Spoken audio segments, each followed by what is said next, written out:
En nombre del Padre, y del Hijo, del Espíritu Santo. Amén. Estamos celebrando hoy la memoria de San Eduardo, quien fuera rey de Inglaterra, uno de los reyes más populares en toda Inglaterra. Después de que hubo en Inglaterra dos soberanos daneses, que los hicieron sufrir mucho a los ingleses por las luchas que desataron y las opresiones a las que los sometieron, el pueblo inglés acogió con júbilo al representante de la antigua dinastía inglesa, que es San Eduardo el Confesor, que hoy celebramos. Y todos reconocieron sus derechos como rey, y la paz y la tranquilidad que prevalecieron en su reinado hicieron de él el más popular de los monarcas ingleses. Las cualidades que merecieron a Eduardo ser venerado como santo se refieren más bien a su persona que a su administración como soberano. Era un hombre piadoso, amable y amante de la paz. Aunque su salud no era vigorosa, poseía una fuerza de voluntad capaz de triunfar sobre la influencia de sus enemigos. Tenía una gran fuerza de voluntad. Eduardo era hijo de Etelredo y de la normanda Emma, y durante la época de la supremacía danesa en Inglaterra, fue enviado a Normandía cuando tenía 10 años junto con su hermano Alfredo. Alfredo volvió a Inglaterra en 1036, fue capturado, mutilado y al fin murió a causa de los malos tratos que le prodigó el conde Goduino. En vista de ello, San Eduardo no volvió a su patria sino hasta 1042, cuando fue elegido rey y entonces tenía 40 años. Los cronistas de la época alaban sobre todo las leyes y costumbres del buen rey Eduardo. La administración equitativa y justa de San Eduardo le hizo muy popular entre sus súbditos. Uno de los actos más populares del reinado de San Eduardo fue la supresión del impuesto para el ejército y los impuestos que se recaudaban en todas las casas fueron repartidos entre los pobres. Era un hombre elegido por Dios, dicen sus escritores, vivía como un ángel en medio de sus ocupaciones administrativas y era evidente que Dios lo llevaba de la mano. Era tan bondadoso que jamás hizo el menor reproche al último de sus criados. Se mostraba especialmente generoso con los extranjeros pobres y ayudaba mucho a los monjes. Él solía pasar varios días en solitud en los bosques, pero ni siquiera en esas ocasiones dejaba de asistir a la Santa Misa.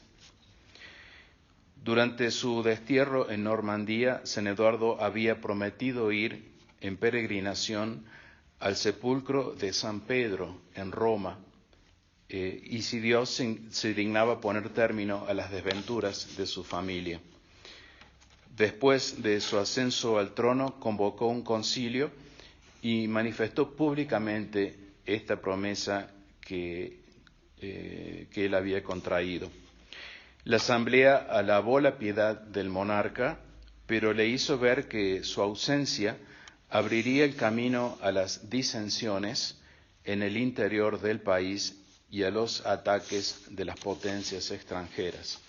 El rey se dejó convencer por el peso de estas razones y determinó someter el asunto al juicio del Papa San León IX, quien le conmutó su promesa por la obligación de repartir entre los pobres una suma de dinero igual a la que hubiese gastado en el viaje y le ordenó que dotase a un monasterio en honor de San Pedro. Es por esto que, gracias a esta conmutación que le hace el Papa, San Eduardo escogió un lugar para construir una abadía en las cercanías de Londres, la reconstruyó y la dotó con gran munificencia empleando en ello su propio patrimonio, y obtuvo que el Papa Nicolás II concediese a la abadía amplios privilegios y exenciones. Dicha abadía llegó a convertirse en una de las iglesias más famosas del mundo, la abadía conocida con el nombre de Westminster, que significa monasterio del oeste, al oeste de la ciudad de Londres, y que hoy ciertamente está en manos de los reyes de Inglaterra y también de la masonería, ¿no? Pero allí vivieron monjes católicos que se distinguían de la otra abadía que había también en la ciudad de Londres, al este, llamada de San Pablo. Esta era dedicada a San Pedro. Bien, San Eduardo fue famoso por la profecía, por el don de profecía, y previó de manera celestial mucho sobre el estado futuro de Inglaterra. Esto yo no tengo conocimiento de qué fue lo que él previó, pero esto lo dice el breviario romano. La Santa Iglesia a través del breviario nos dice estas verdades. Y también esta que llama mucho la atención y que nos da mucha alegría, que era maravillosamente devoto de San Juan Evangelista.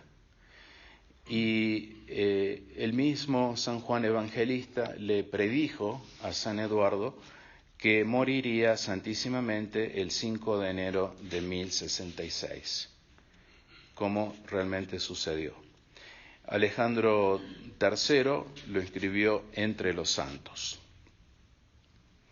Bien, 2 años después de su muerte, se encontró su cuerpo incorrupto y fue trasladado a una capilla del coro de la abadía el día 13 de octubre, por eso se celebra hoy el día de él.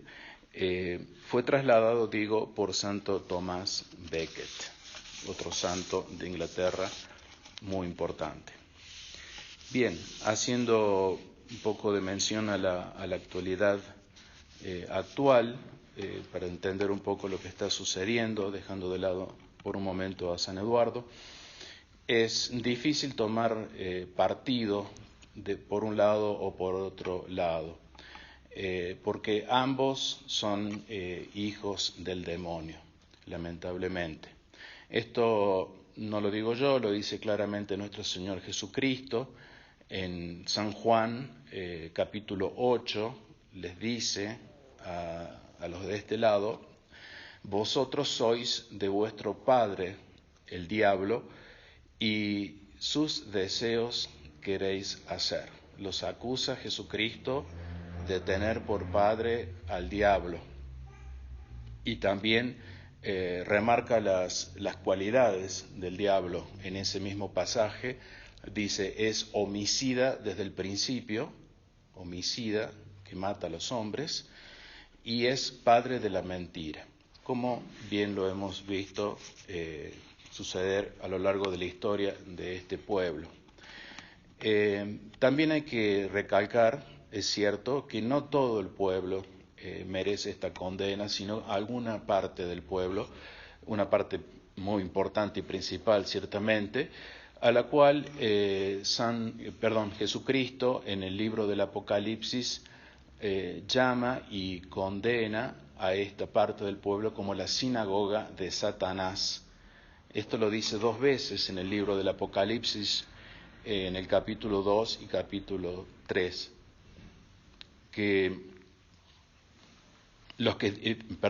se refiere a ellos como la sinagoga de Satanás, los que dicen ser judíos y no lo son, porque en realidad esa es lo que está sucediendo. Hay como una cierta infiltración que dicen ser de ese pueblo y en realidad no lo son, y es lo que Jesucristo condena como la sinagoga de Satanás. Bien, a los que fueron fieles, a los que sean fieles dentro de ese pueblo, les promete nuestro Señor Jesucristo en el mismo libro del Apocalipsis que los guardará de la hora de la prueba, de la gran prueba que viene sobre el mundo, también promesa extendida a todos los cristianos. Por otro lado, bien decimos de este pueblo, y esto lo traigo a colación porque cuando uno escucha las noticias hay como que quien toma partido, unos están de un lado, otros están de otro lado, pero como dije recién, ambos son hijos del demonio. Por otro lado, los que están del otro lado, sobre la franja, son idólatras. Esa es la realidad. Son idólatras, tienen por Dios a un ídolo. No tienen por Dios al verdadero Dios que tenemos los católicos, tienen por Dios a un Dios inventado por ellos, que les manda a dominar el mundo bajo la bandera de Satanás y dominarlo con la violencia, con conquistar el mundo llevando su propia gente y declarando que las tierras donde ellos están les pertenecen a ellos. Bien, es algo bien diabólico. Por lo tanto, tanto de un lado como del otro, estamos viendo una batalla entre demonios y esto nos lleva a proclamar la urgencia del mensaje, la urgencia realmente, y lo vuelvo a repetir, del mensaje de que Cristo viene, porque si Cristo no viniera, jamás se podría poner solución a este problema que nos involucra a toda la humanidad, porque muy pronto se extiende o se extenderá desde donde está ocurriendo hacia todos nuestros países. Esto lo digo porque estamos en el fin de los tiempos. Esto significa no que el mundo se vaya a acabar y que no vaya a seguir, sino que viene un cambio muy radical en el mundo y todo cambio implica un proceso doloroso como el que estamos viendo. Este proceso doloroso nos lleva a la venida de nuestro Señor Jesucristo.